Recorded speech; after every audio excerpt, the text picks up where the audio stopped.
এই যে স্যার ছবিটা যেটা দিনাজপুরের যেটা দেখা যাচ্ছে একটি মন্দির এবং এই মন্দিরটি যেটা উল্লেখ করার মতন বিষয় বাংলাদেশের নতুন নোটে এই মন্দিরটিকে রাখা হয়েছে এবং বলা হচ্ছে কি মানে এইটা দেখানোর চেষ্টা করা হচ্ছে 20 টাকার নোটে এই মন্দিরটি রাখা হয়েছে এবং এইটা দেখানোর চেষ্টা করা হচ্ছে যে বাংলাদেশ সব ধর্মকে নিয়ে সঙ্গে নিয়ে চলে, বাংলাদেশ সর্বধর্ম সমন্বয়ের দেশ।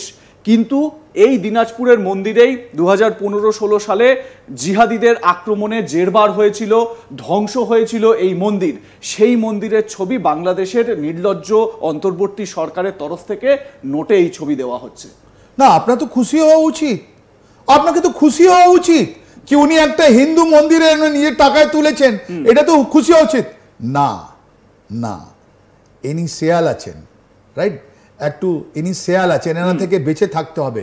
এর মধ্যে লুকোনো আছে অনেকগুলো জিনিস। ইনি কি ইতিহাস বুঝতে চাইছেন, ইনি কি ইতিহাস বানাতে চাইছেন, আপনি এটা ভেবে দেখুন।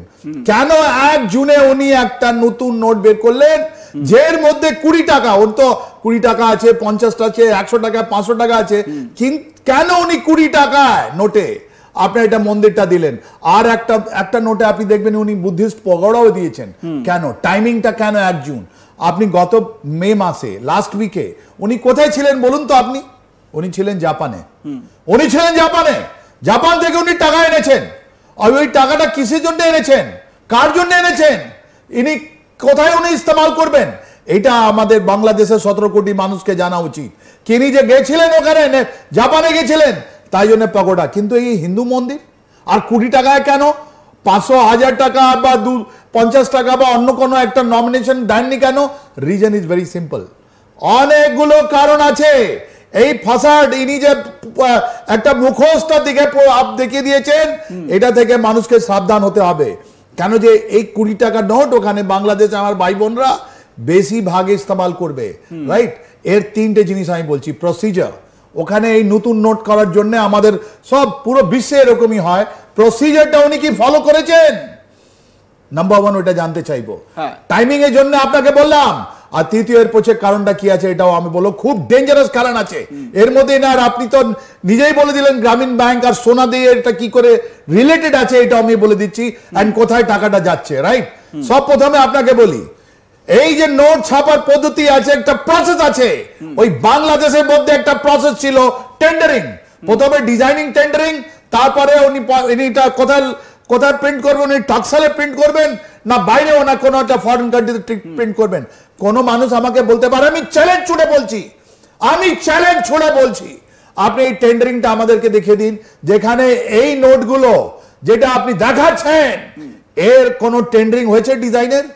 Answer is no. Ministry of finance দেখে নিন, ওদের বাংলাদেশ ব্যাংক দেখে নিন, আপনি পাবেন না।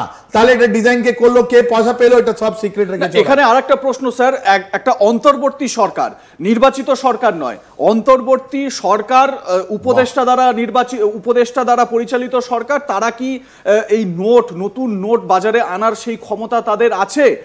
এবং যেখানে নির্বাচন করাটাই প্রাথমিক লক্ষ্য হওয়া উচিত, মোহাম্মদ ইউনূস নির্বাচন কত পিছিয়ে যাওয়া যায়, কত দূরে সরিয়ে দেওয়া যায় সেই চেষ্টা করছেন। মোহাম্মদ ইউনূস বলছেন যে আমাদের রিফর্ম দরকার, গণপরিষদের রিফর্ম, অন্যান্য সব রিফর্ম দরকার, তারপর আমরা ভোটে যাব। মোহাম্মদ ইউনূস কিভাবে এটা করতে পারেন? দেখুন স্যার, 200 টাকার যে নোট, সেই 200 টাকার নোটে যে ম্যাপটা দেওয়া হয়েছে বাংলাদেশের, সেই ম্যাপটায় ওরা নিজেরাই কিন্তু বাংলাদেশের যে টেরিটরি, সেই টেরিটরিকে কিভাবে ছোট করে দিয়েছে। ওটা তো ভালো, ওটা তো আমাদেরকে দিয়ে দিলেন। সঙ্গে বুদ্ধিস্ট ফটো পগড়াটা দেখুন আপনি বাঁদিকে, রাইট? এটা বুদ্ধিস্ট একটা মং 200 টাকার উপরে। আর রংপুরে যতগুলো আছে ও আমাদেরকে দিয়ে। থ্যাংক ইউ প্রফেসর ইউনূস, আমাদের কোনো জিনিস করতে হয়নি, তোমরা নিজেই দিয়ে দিয়েছো। তোমাদের নোট যতদিন থাকবে আমরা বলবো কি ইউনূস আমাদেরকে দিয়ে দিল, রাইট? কিন্তু এর পেছনে জিনিস আছে। প্রথমটা আপনাকে প্রসিজারটা বললাম, এইটা যেখানে প্রিন্ট হচ্ছে ওখানে কোনো কিন্তু কন্ট্রোল কারণ নেই, এটা খুব সিক্রেট। এটা জামাত ইসলাম আর হিফাজত ইসলামের কন্ট্রোলে আছে। কত টাকা প্রিন্ট হয়েছে এটা কেউ বলতে পারবে না আজকে। কেন বলতে পারবে না? এর পেছনেই লুকোনো আছে আপনার সিক্রেট। কেন লুকোনো আছে এটা? কেন? এই যে ব্যাংকার, ইনি তো ব্যাংকার আছেন গ্রামীণ ব্যাংকে, কেন লুকোনো আছে?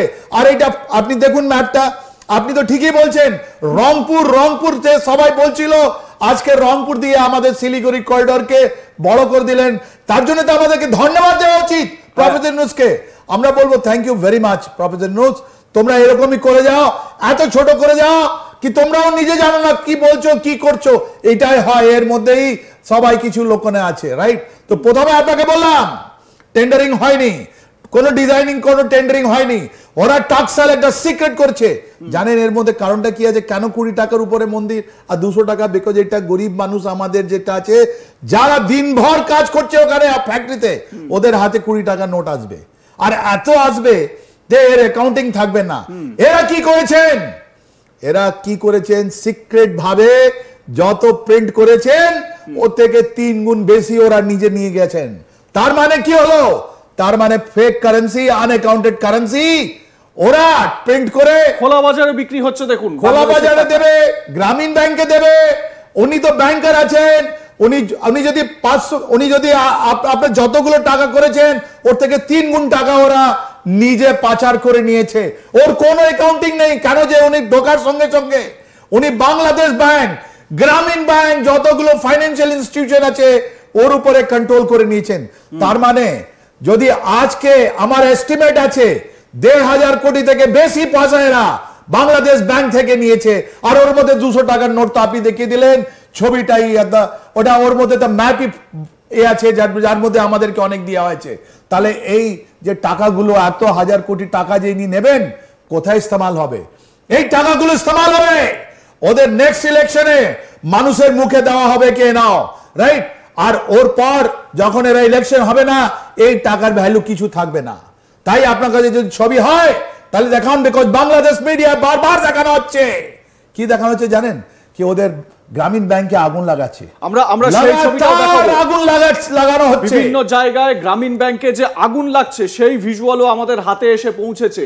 এই যে এই সেই ছবি স্যার দেখুন, পটুয়াখালী, সেখানে আগুন লেগেছে। 3টে জায়গার ছবি আমরা দেখাবো, 3টে জায়গার ছবি আমাদের সামনে এসেছে। বদরগঞ্জ, রংপুর, সেখানেও এই গ্রামীণ ব্যাংকের অফিসে আগুন লাগছে। মাথায় রাখতে হবে এই গ্রামীণ ব্যাংকের প্রধান বা গ্রামীণ ব্যাংকের যে সূচনা সেটা মোহাম্মদ ইউনূসের হাত ধরেই, এবং এই গ্রামীণ ব্যাংকে কাজে লাগিয়েই মোহাম্মদ ইউনূস হাজার হাজার কোটি টাকার প্রফিট কামিয়ে নিয়েছেন। এবং সেই গ্রামীণ ব্যাংক ফেনী লস্করহাট বাজার, বাংলাদেশ, এখানেও একটি গ্রামীণ ব্যাংক আছে, সেই গ্রামীণ ব্যাংকে আগুন লেগেছে। কেন আগুন লাগছে? আগুন লাগছে বিকজ উনি কোনো রেকর্ড রাখতে চাইছেন না। বলবেন এত টাকা গেল, আর যতগুলো টাকা আপনার ট্যাক্সাল থেকে এসছে এই পয়সা এনার গ্রামীণ ব্যাংক থেকে বাইরে যাবে। এই আপনি নাম আছে দেখুন, বাংলাদেশের ভাই বোনকে দেখতে হবে উনি কতবার আর নিজেকে প্রফিট দিয়েছেন, উনি কতবার নিজের জন্য ট্যাক্স বেনিফিট দিয়েছেন, গ্রামীণ কতগুলো ফাউন্ডেশন বানিয়েছেন, নিজে ইউনিভার্সিটি বানাচ্ছেন, লক্ষ লক্ষ কোটি টাকার নিজে বেনিফিট করেছেন, রাইট? আর এই যে আপনার গ্রামীণ ব্যাংকে যেটা পুড়িয়ে দিচ্ছেন, ওখানে ঢুকবে ওর পয়সাগুলো, যেটা কোনো অ্যাকাউন্টিং নয়, আর ওখান থেকে বেরোবে এই ইলেকশনটাকে ইনফ্লুয়েন্স করার জন্য পয়সা। তাই জন্য উনি করলেন।